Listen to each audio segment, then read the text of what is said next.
So I was born in the Bronx, New York. I stayed there. My parents were addicted to drugs, obviously taken to foster care from the hospital. With that said, I have a grandfather. I'm Jamaican and Puerto Rican. My father's Jamaican, my mom's Puerto Rican. So my Jamaican grandfather, he wasn't going for the whole foster care thing. Jamaicans are really strict and they really believe in education and discipline, and they're honorable people. So he wasn't gonna let me get taken by the foster care system. He took me out of there and he brought me to Mount Vernon, New York with him. I lived there until I was 8 years old. So his wife would take care of me, and that was the only person I ever knew. She's a stay-at-home wife. She's from Jamaica, stay-at-home wife. She just takes care of the home. He makes the money. She took care of me. She died when I was 8 years old.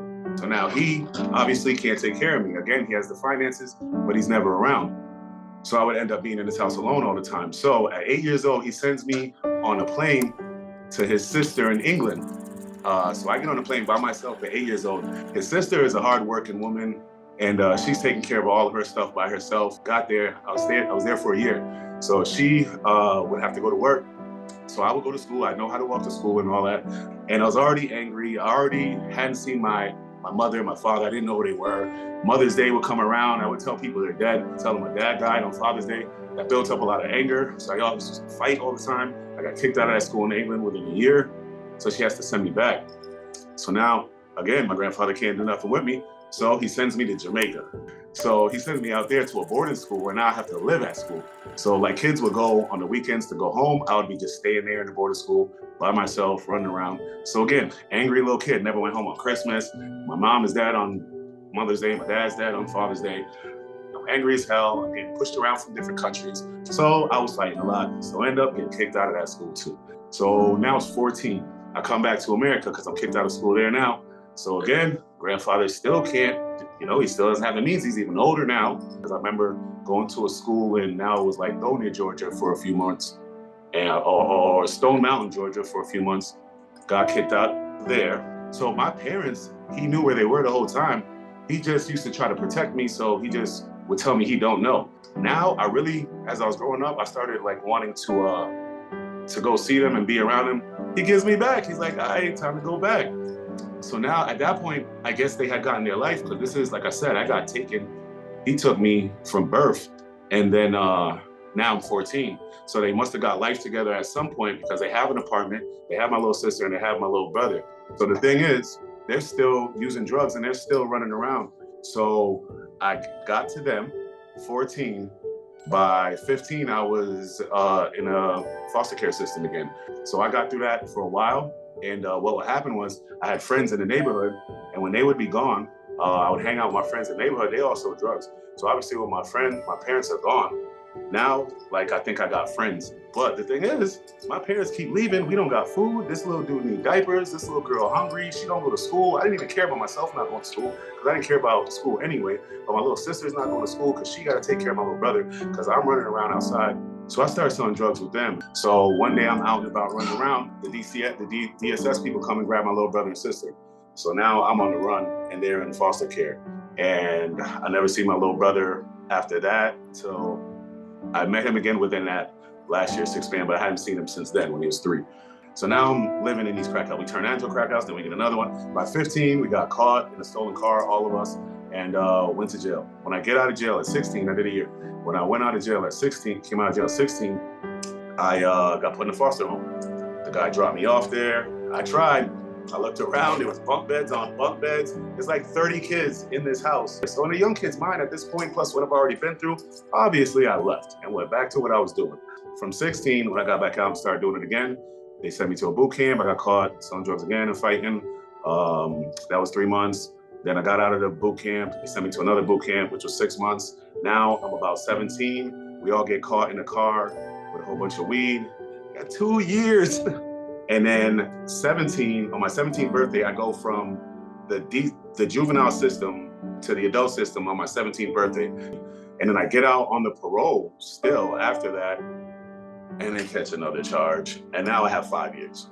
Worst time of my life, because even though I had been in and out all the time, and now I'm in like a real adult prison, I got 5 years, and my 18-year-old, 17, however old I was, mind, that's forever. With that said, I worked on myself in there the whole 5 years. I needed to work on also a way to get finances, make my financial situation better. So I read all of these books, I had nothing else to do, and I didn't want to talk to anybody else because all everybody else does is talk about all the girls they're gonna be with, and guns they're gonna shoot, and people that are robbed when they get home. And being that I had 5 whole years to figure it out, and I knew I was smart, I was like, I can figure this out in this 5 years and don't have to go back to that. So I came home after the 5 years. I lasted 8 months because I tried. I got a little job at Shaw's. I went to the school for barbering. I was gonna start, only lasted like a month there, so I didn't get my kit yet to cut hair. Got back into it, only lasted 8 months, ended up doing 8 years. Back to the library, but this time I'm gonna work on financial. I got a welding certificate while I was in there. I got my barbering certificate while I was in there. I got the written part of the CDL while I was in there. I got a horticulture certificate. I got all the computer skills certificates they have in there. I was just making sure after this 8, because now I did 5 out of 8. What's the next one gonna be, 15? I'm straight, like I really can't afford it. I get out, now I got all these skills. I get out, and while I was in there, I was talking on the phone with one of my friends that has opened a barbershop here where I'm from, got the license. So I told my boy, Pat, he owns a barbershop out here, I'm gonna stay in the basement. I'm on a cot, he got me a little cot, and that's about it. Didn't even have a change of clothes, $1 in my pocket, never cut hair. I was in that barbershop basement, watching 360 Jeezy. When I wouldn't sleep, I would wake up, I would open his shop at 7 in the morning because they didn't come until like 9. I would close at 11 because they left at like 9. And I was literally didn't care about that. I was gonna get good no matter what because I ain't going back.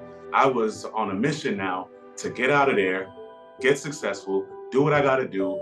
Did this in front of all these people. The homeless nights I'm talking about, walking all around and sleeping outside, people are driving by me. My friends, their moms are my moms. Like all my friends' moms love me because like my friends will be being little badass kids, not going home for dinner. I'll be at their house eating dinner. Bro, your mom made steak and mashed potatoes and you out here chilling with me. I'm out here because I got no choice. Everybody see me go through these struggles and a lot of people know me. So I'm like, you know what? I'm gonna go back, and my community, not for nothing, like needs to see somebody make it. So with that said, I'm not doing none of that. I'm gonna shine right here in front of everybody. Look, what was your problem? Remember me? Remember the little scruffy kid in out of jail? Remember the jailbird? Remember the orphan? Remember the foster kid? Remember everybody was laughing? Remember he was sleeping outside? Remember you laughed because he ate your mom's steak and you were too good to go home and eat dinner? Remember me? Yeah, so I did all of this right in front of you. What's your excuse? You feel me? So that's what I'm trying to instill in people, and I'm doing it in a tough love way. I went to my boy's shop for a few months to get my stuff together, because if his shop was in my city, then I would have did it in my city. But his shop was like 15 minutes away, which is still my city. Everybody that lives there has to come to the city for some reason. So and I only stayed over there for 8 months, and I came right back to my city. So it's like, I could have stayed that way. Been great. I probably would have had 10 barbers in my shop by now. It would have been booming. It's commission. I would have been raking it in. I came back to the hood, Main South. If I turn the camera around, it's crazy outside of this. I did it on purpose so everybody could see. Like, I'm not running, I'm not leaving, I'm not changing my life over here. I'm gonna do it right here. And you're all gonna watch me. You're all gonna get your stuff together by watching me. When I got out at 6 years, whatever the date was, 6 years ago, I think May 6 years that just passed. So yeah, I was in that barbershop basement, watching the 360 Jeezy videos, trying to learn how to cut hair. The community was loving me out there. It only took me about 8-9 months before I got good enough to like feel like I was comfortable enough to go work in another shop. Now I'm a member of the Chamber of Commerce in my city. I'm a big brother mentor at half of the youth mentorships programs in my city. I've given away hundreds of Thanksgiving dinners every year, hundreds of Christmas presents. The mayor has been in here. I cut the lieutenant governor. I cut the chief of police. I was in Shirley Correctional Facility. I cut the chief of police in Shirley, Massachusetts. So that's where I'm at today with it, man. And you can do it. My shop cost $80,000. I didn't get a loan. I didn't ask nobody for it. I got all of this from the basement of that barbershop 6 years ago. The chairs look them up. They're the Phoenix Keller chairs, $1,500 chairs. There's 10 of them in here. This is Squire. They keep track of how many clients. I've only been open since January. It's not even January yet. There's over 500 clients racked up in that Squire documentation.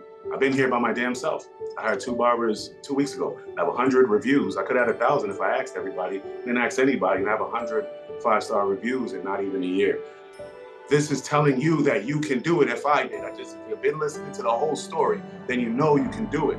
There's nothing stopping you. There's no one that can stop you. The only person that can stop you is yourself. And the reason that you're stopping yourself is because of the things that you tell yourself. You just need to train yourself, work on yourself, motivate yourself, stay by yourself, learn yourself. If you don't learn yourself, you can't work with yourself, you can't move forward. Life is about elevating and growing. Time doesn't stay still. Days don't stay still. Months don't stay still. If you stay still, you're not aligned with the universe.